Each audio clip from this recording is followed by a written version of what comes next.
আওয়ামী লীগ হোক, বিএনপি হোক, জাতীয় পার্টি হোক, জামাতে ইসলাম হোক, এখানে আমাদের সন্তান, আমাদের মাটি, আমাদের এলাকা।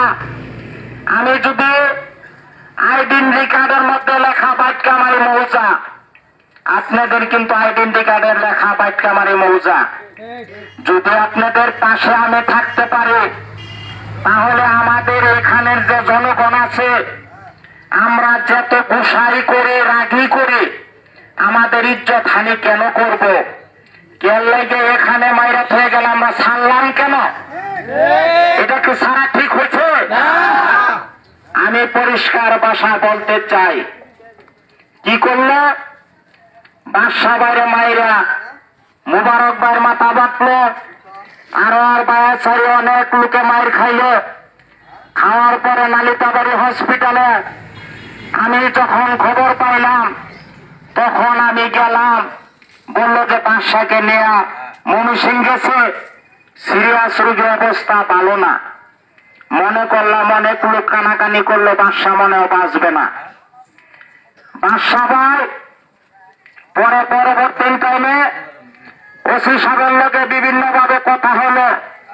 কথা হওয়ার পরে একজন লোক ধরে নিল।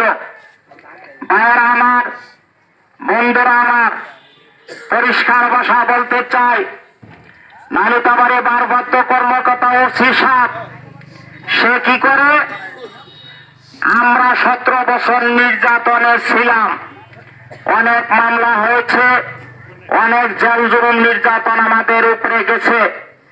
আমাদের অনেক বাড়ি ঘরে জায়গা চাইছিলাম, জায়গা দিছে না থাকার জন্য।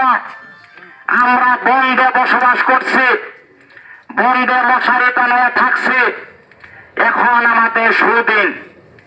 এখানে সাংবাদিক ভাইয়েরা উপস্থিত, এখানে যদি গোয়েন্দা বিভাগের লোক থাকেন, থানার কর্মকর্তা যদি থাকেন, আপনি হচ্ছে সব আপনার আমরা ছট্টা করে মান্য করে আপনি নালিতাবাড়ি একটি নালিতাবাড়ি আপনি যেভাবে নালিতাবাড়ি চালাইতেছেন, এইভাবে বিগত দিন আওয়ামী লীগে কোনোদিন চালায় নাই। চালাইছে?